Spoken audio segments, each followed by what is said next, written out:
All right. I guess another episode of Aunt Barb's Magic Oven for you. Today's episode. Oh, God, where is. Oh, today's episode. Here we go.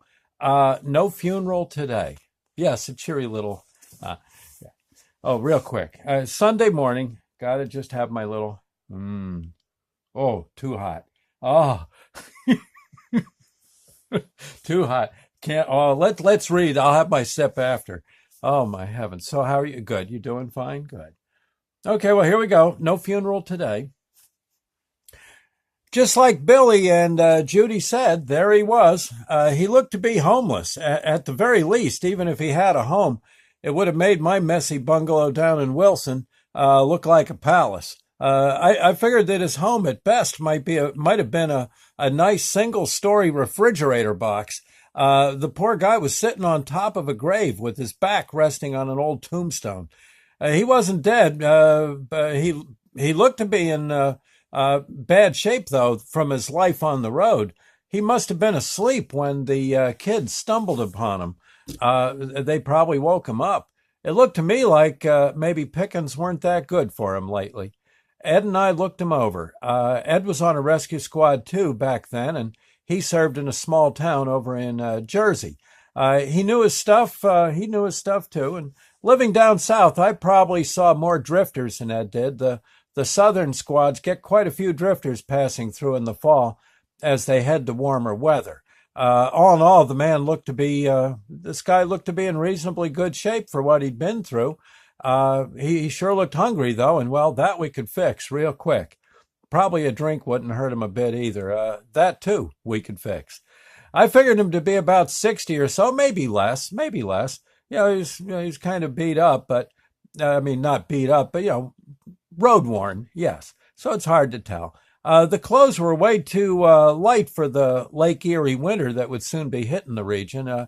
He must have ridden into Newcastle on a southbound freight and got thrown off when the train pulled into the nearby tiny freight siding.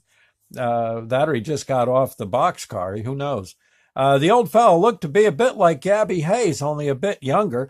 He was starting to get a little less groggy, so I said hello. A crowd had formed around the scene. They all started to say hello, too. No one seemed to know him. The old-timer shook his head a bit and looked us over. It's funny, but homeless folks often have this look of dullness in their eyes. Once the sleep left this guy, though, I noticed that he had a different look to him. He gave us all another look and smiled back at us. Finally, we got him to speak. "I figure them two kids thought I was dead, huh?" he said. He looked around and saw he was leaning against a tombstone. "Well," he says, if I was fixing to die, this would have been a good spot to do it.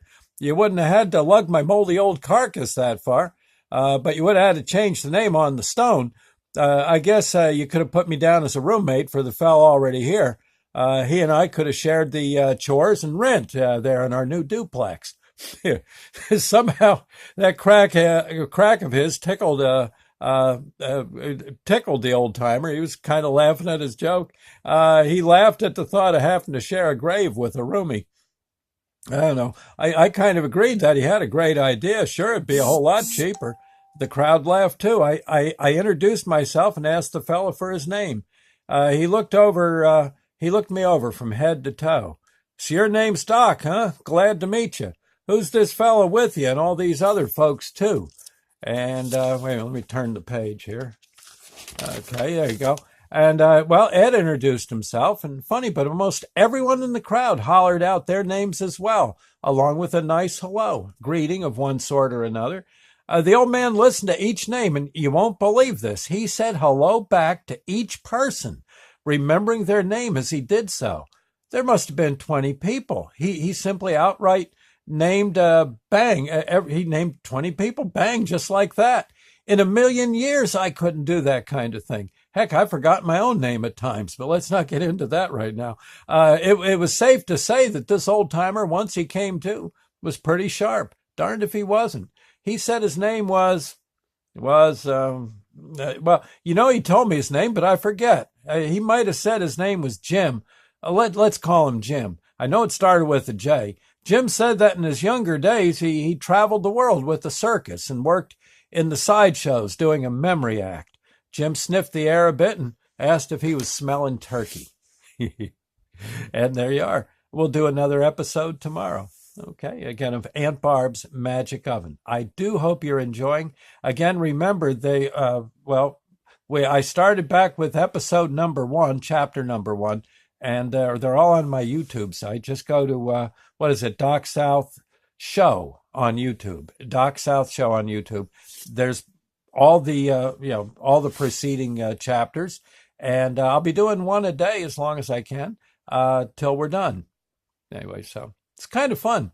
I was thinking today, I wish Mark Twain we could have heard him reading his stories, or any of the authors. Gee, that would have been cool, huh? I know.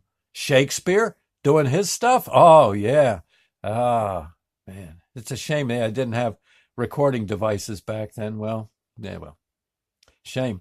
Anyway, I'll let you go, and we'll see you later. Bye now, and thanks, friends.